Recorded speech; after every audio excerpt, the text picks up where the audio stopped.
the intro for me. I appreciate it. And it kind of dawned on me, you know, last week with Casson too. They wonder why I get so fired up when we play Casson.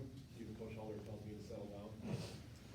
Sometimes it's just another game, but I'm from Byron. I grew up here. I was born and raised in Byron, and on the farm where Christian lives now. So, you know, I've gone through the Byron Little League and all the way through high school, then went to Mankato and played there with Coach Halder, and then decided to come back to Byron. So that's kind of why I'm passionate about Byron football and how I get fired up too sometimes at game night, because it, you know, brings back some of those memories, especially Casson. That was our big rivalry. And Kurt and I are going to talk to you about leadership. What makes a leader? What makes a good leader? You know, it can be really complicated, or it can be very simple. And we'll see if we get the volume here, but I have a few slides we'll go over, and then we're going to watch one of my favorite scenes from a movie and about leadership. And then Kurt and I are going to just give you some examples, and then share about what leadership means to us and what we've experienced in our lives with leadership. So, yeah, so to me, leadership, it's, you know, it's situational. Some people say that, you know, you're born a leader, or this guy's a given leader. You know, and it's more through life experiences that force you to leader. Sometimes we don't want to be leaders, and we're forced into it. We're forced into it through our life situations, what happens to us.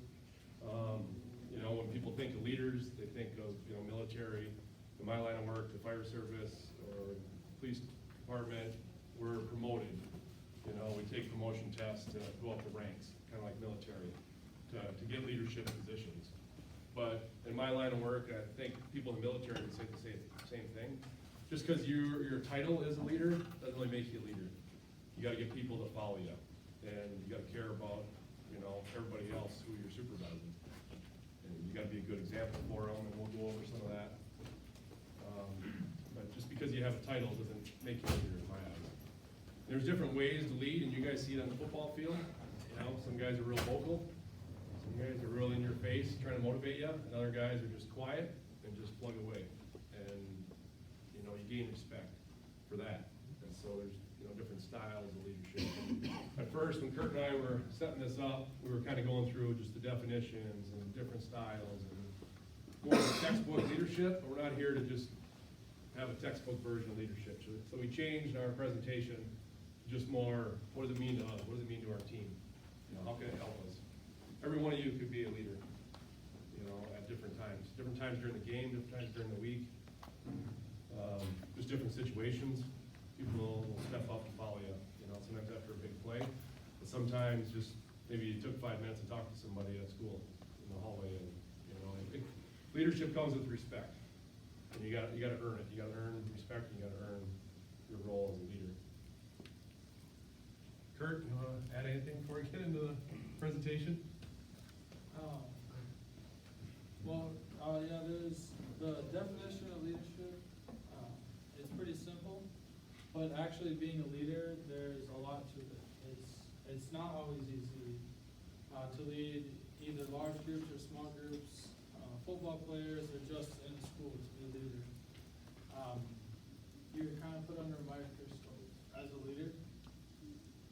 So you acting the right way makes other people want to act the right way, hopefully. That's what we try to do as leaders.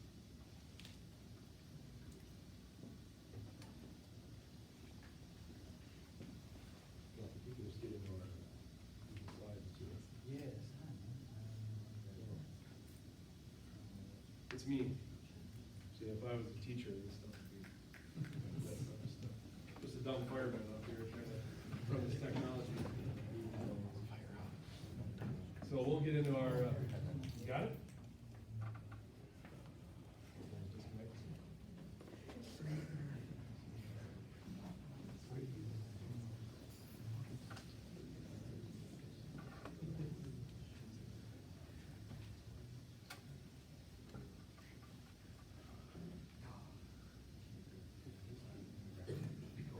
All right, we'll show you this later. Let's go into our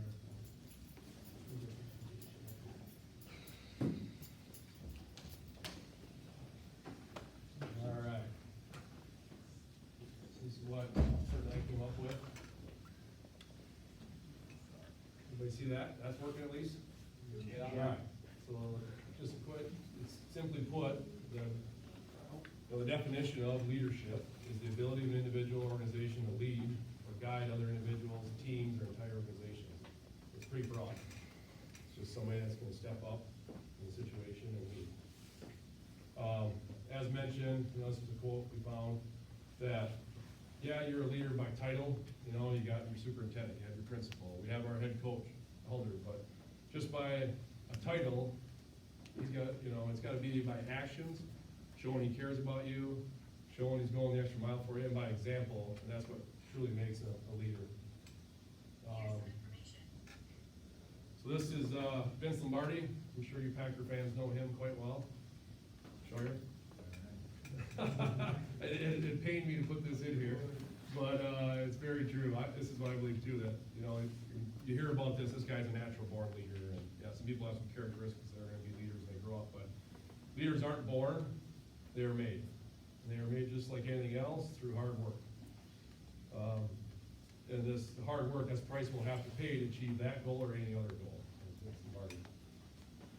So that. This is some things I came up with that, our leadership it's attained by experiences in life and how you have persevered through them. We've all got different challenges and those things that you get through in life that make you stronger. It allows you to be a better leader, a better example to other people around you. It's continuous, it changes, it's constantly being refined. My position, I'm a captain on the fire department, so just my title, I'm a leader of my crew, but it constantly comes and goes. Sometimes I'm real assertive as a leader, and sometimes I'm letting them lead, so a leader, it comes and goes. It's constantly changing, constantly being refined. It's situational, when we have a fire, that I'm in charge, but if we're around the station doing stuff or fixing something, then somebody else can lead it, or training, It's just like that in football teams. And even though we have the captains, would you agree, Kurt, that you and Sam are the designated leaders, but there are times you allow other people to lead and step up. Yeah, for sure. Captains, me and Sam are big leaders on this team, and we are the ones you guys are able to go to. But everyone on this team can be a leader, and of course the seniors can step up and be leaders. It's very easy to do because we have the most experience. Well, I don't know when he ended up this year, but, so I had this video. Has anybody ever heard of the movie Braveheart? You have? Yeah. Is there? Maybe the coaches know this, but, yeah, it's one of my favorite movies of all time, and this, good man here was William Wallace, and, he led basically a revolution against England. I got nothing left. But it was a situational. That'd be awesome. Just use it away. Just a 3-minute clip here. There you go. Up to here.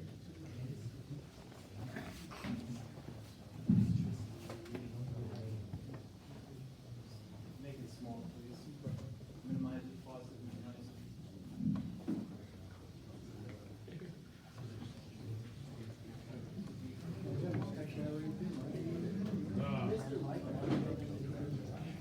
See if we can go to the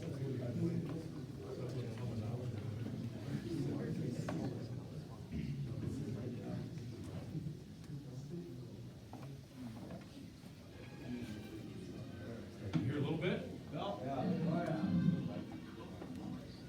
All right, just tune into this for a couple minutes. He's like a situational leader, but through his circumstances, he was thrusted into being a leader.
you think?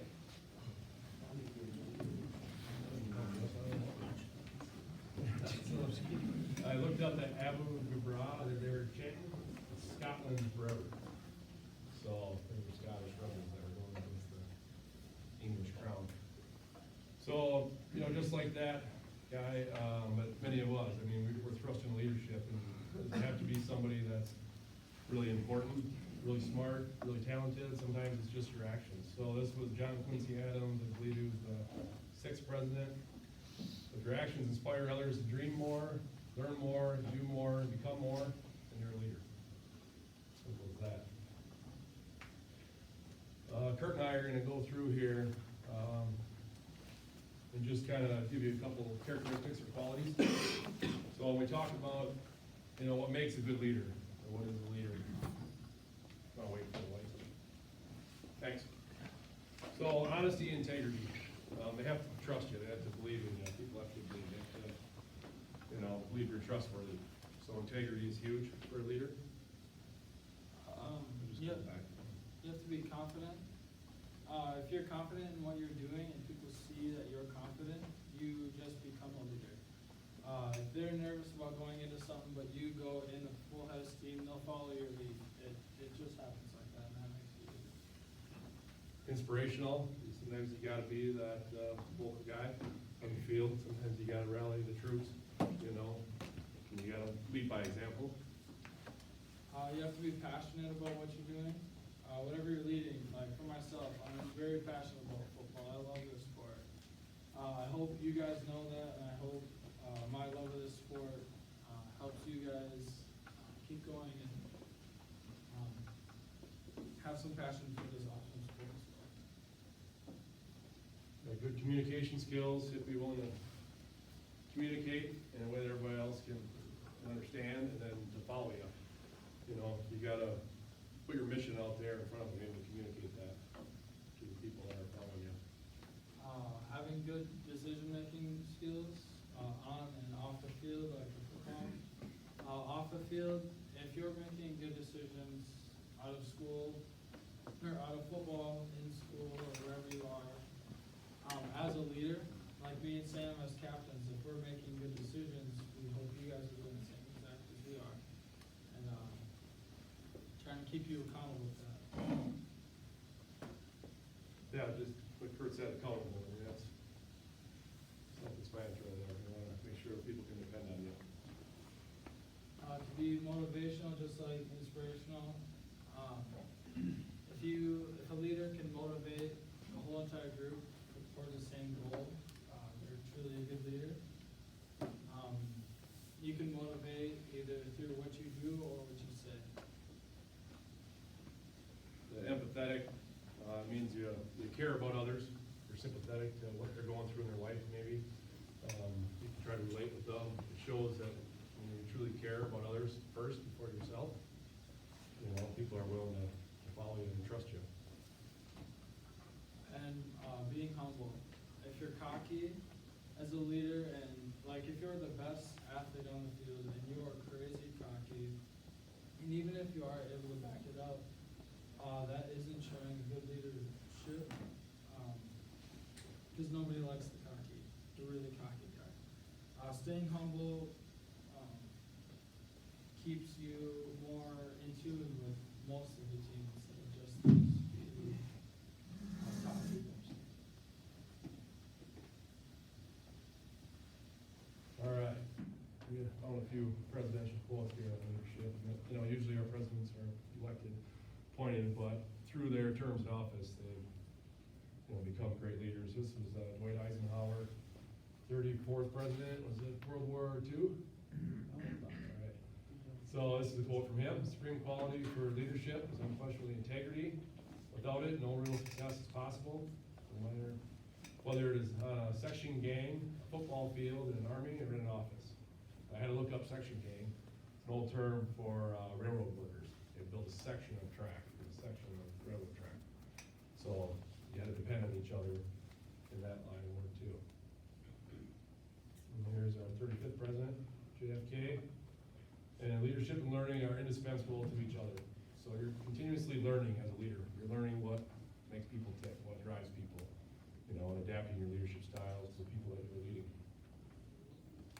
So now we're gonna ask you, how do our core values relate to leadership?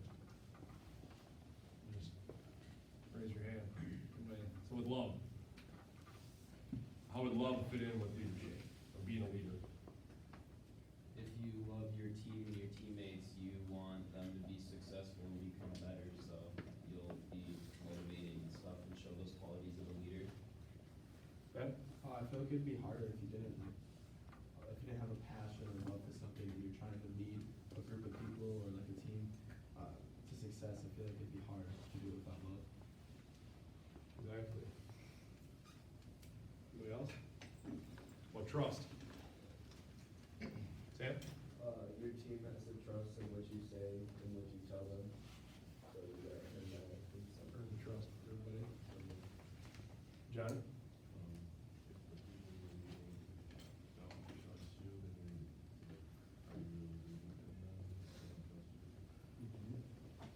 You can go the other way sometimes, that the leader has to trust the team and know that they're gonna do like their best effort and do what's asked of them. Yeah, sometimes leaders gotta step back and just trust that, yep, everybody else is gonna do their job. Can't do it for them. Great. Anybody else? Commitment. If you wanna be a leader, you need to be committed to the football team. You gotta give 100%. So at least you can see that you're committed and possibly committed. Yeah, best effort. We preach all the time. You want to give your best effort. We know you guys got more in you. You don't always think, you know, we see you, so we know sometimes we watch you and you hear us coaches get after you because we've seen you put out better effort. So we're trying to push you to give your best effort all the time. If you're not committed, then your team won't even trust you, they won't believe it in what you're saying or what you're doing. They just think you're doing it just because. Anybody else? I kind of went on the best effort, skipped ahead, but if you want to add more to that. You gotta be committed to the guys next to you, and if you're not resulting, then they gotta be committed to you too. If you guys just function better together. What does Coach Halder say, the process, be committed to the process, just Yeah. believe us, trust us, coaches, you know? I think sometimes that you guys are like, I don't know, when we come up with new schemes, or Harmon and Halder come with a new defensive scheme or some adjustments, it seems like maybe it takes for you to see yourself on the sideline huddle, or maybe second or third quarter, it's like, oh, wow, you guys kinda know what you're talking about here, this is what they're doing when they're, when they're overloaded, and when they're in motion, So it's just, you gotta trust us too, we're doing all this to help you guys get better team, better individuals. As a leader, if you're not doing your best effort, your followers probably won't be there because they're following you, so then they'll go after you. Yep, exactly. You lead by example by constantly giving your best effort, and so that it can spread to other people that see that. Yeah, if you seniors, you go out there to practice, like here in 15 minutes, and you're just screwing around, not paying attention, or just jogging around, the underclassmen will follow that, you guys. It's hard sometimes to give best effort every day, isn't it? But that's what separates great people and great teams, is giving that 100% effort every day. Kurt, you wanna add anything to that, or? I think we hit everything, pretty much on the head. You have to have all four of our core values to be a good leader. And it's gotta be pretty even on all of them. They're all important. So this kind of goes with Jackson here, that the greatest leader is not necessarily the one who does the greatest things, he's the one that gets the people to do the greatest things. All right, I'm just gonna add different type of leadership here, and that's why I see as a team, and sometimes as coaches, we call it like servant leadership. When you're putting others' needs before your own, especially your teammates, it's hard because, we all have personal goals. We all have different things that drive us personally, but sometimes you gotta step back and see what's best for the team. The team first, and then leading by example. I'm just trying to relate with your teammates. We got a lot of stuff going on in our lives, everybody does. And so sometimes we don't always, check in with them, see how they're doing, or what's bothering them, or maybe he's distracted at practice because he's got something else going on in his life, so, just, looking out for others, putting them first. And then you use motivation and persuasion rather than authority. We're not just, being the dictator type leader. You're doing it by leading by example. All right, we got about 10 minutes left. We got a little late start here, but I just wanted, just a few minutes, just talk amongst yourselves there. Just a couple people want to share. We don't have time for everybody to share, but if you guys just want to get together on your own, just give an example of a leader in your life. Why is that person a leader to you? And then how can you be a leader or be a better leader? So we'll just give you a couple minutes.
All right, we gotta keep going. So, we don't have time to share your stories, we'll share it with each other. About what a good leader in your life is, and what makes a good leader.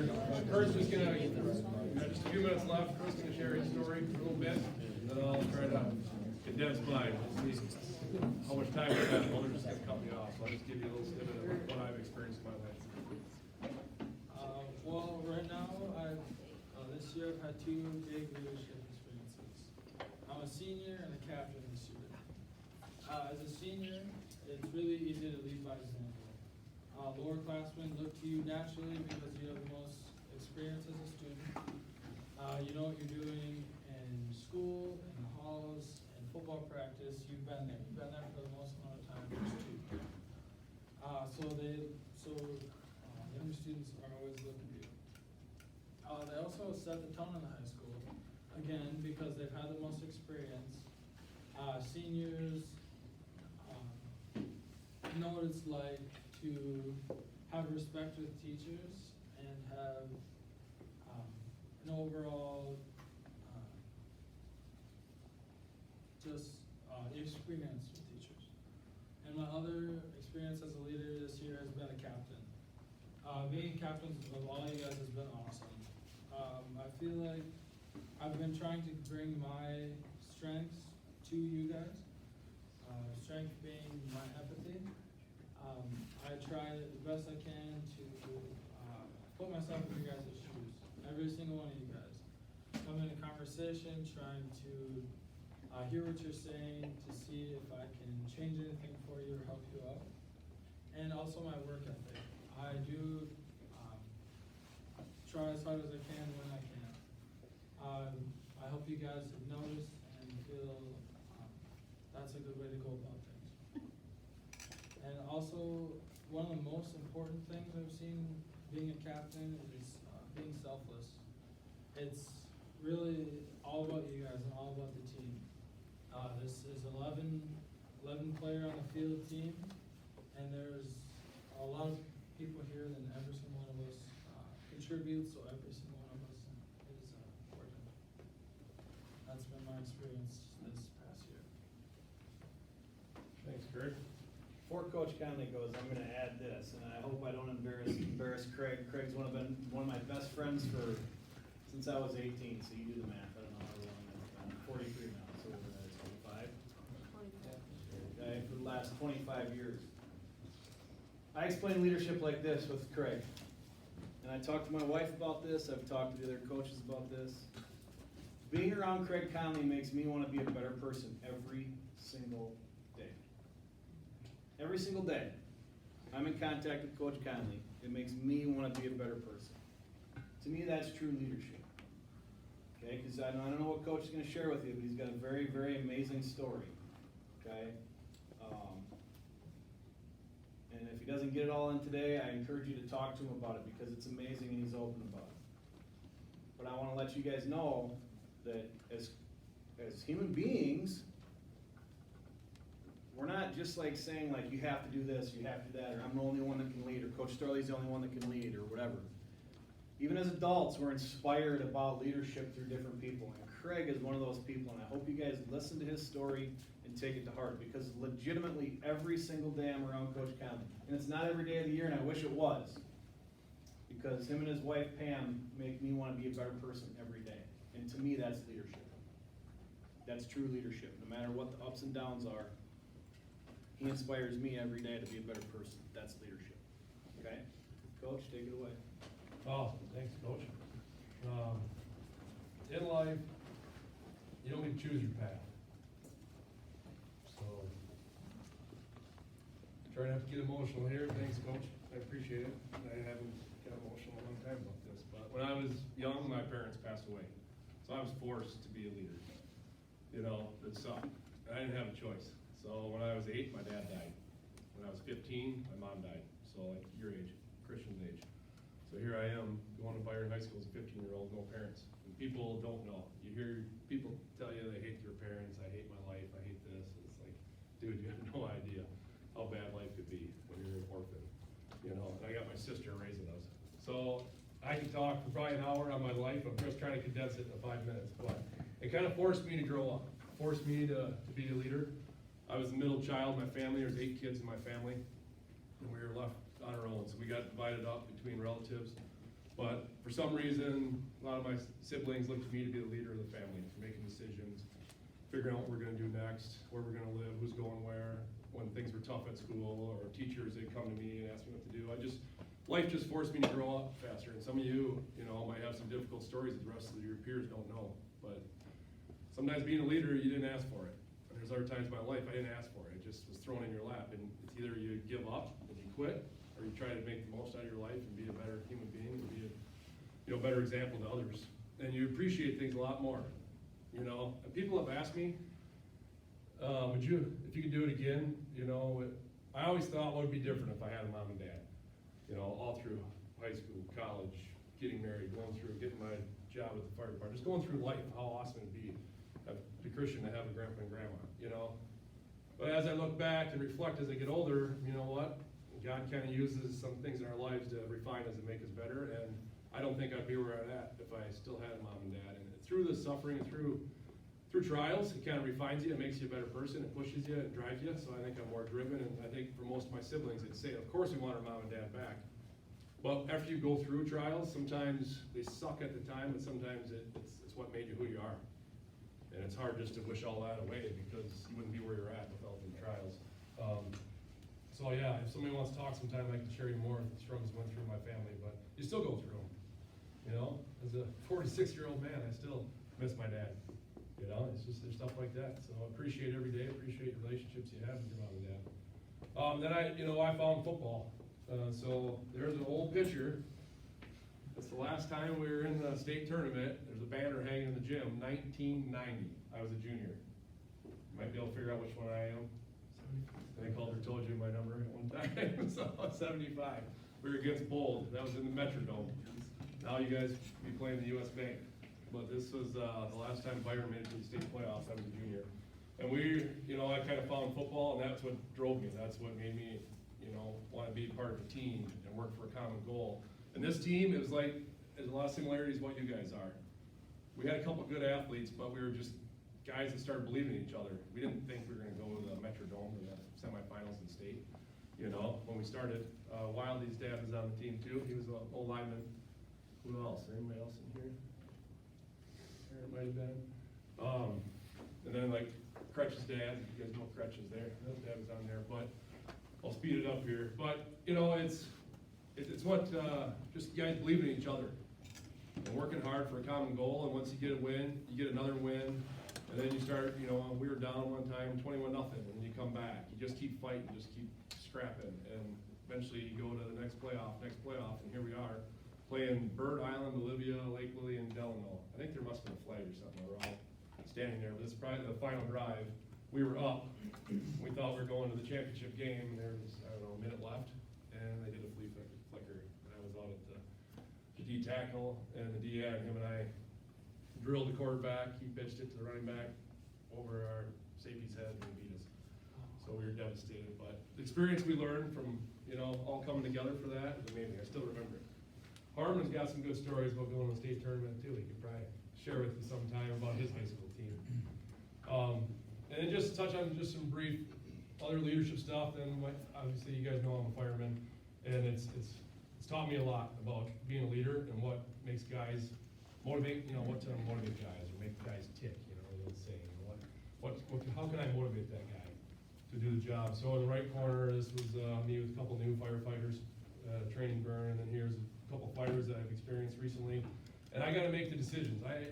There's a lot of stuff thrown at you right away, and so in life, sometimes you don't have time to process and think things. So when we get to a fire, we get a fire call. This was in Country Club Manor this spring, the one in the right corner, and I was in charge of the scene.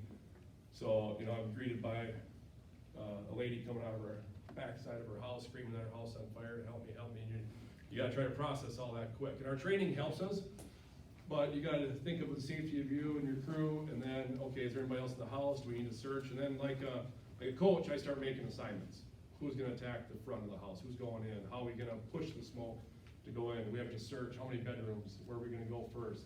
We have to shut off the gas, and gas doesn't, you know, accelerate the fires. There's a lot of stuff to think of, and, you know, it's made me appreciate things and what the guys are going through. So I know the different strengths and weaknesses on my team, you know, who I'm gonna assign to do what job. Here, she said everybody else was out, she was home alone, the only thing, there was a dog on the back deck that we had to go get, that was in the smoke. And then we were able to go through that front door, and we put it out, we saved most of the house, but, yeah, there was a lot of loss because it was right outside it started and got into the house. But through my role as a fireman too, I've, you know, just because I'm a position of leadership like captain, doesn't mean guys are just gonna follow me. You know, some guys don't wanna follow me into that fire, or if I'm doing something unsafe, or they don't trust me, or if I've been rude to them, you know, at the station. It's all about that servant leadership, finding out what other people's going on with other people and caring about them. And then they'll gain that trust and that respect. So when I make a decision, they're not second guessing me. It's just like on the team, you know? If people believe in you and trust in you, you know, and have confidence in you, like those qualities, then they're gonna do things for you. They'll do great things. And then you can step aside and just let your guys do great things. It's not always the leader that has to do the task. So, yeah. So with Byron football, this is the last slide here. I was fortunate enough to get a chance to play at Mankato. And I was a captain on the Byron football team, and I think just having those same qualities and work ethic, and I was lucky captain in Mankato too. This is a picture that's been floating around for some of you guys. So I decided I'd bring it back out, the old throwback with the mullet. I tried hard to get one of Alder. I'm still gonna find a good one. I had some of like the rosters, and, yeah, black and white. But there was a couple. I think we might even have cowboy hats on, goatees, and mullets, and a couple old pictures. I tried to look before I came up here. Digital citizenship, man, I keep it off the net. So this is me back in college. Lots changed. Thanks, guys.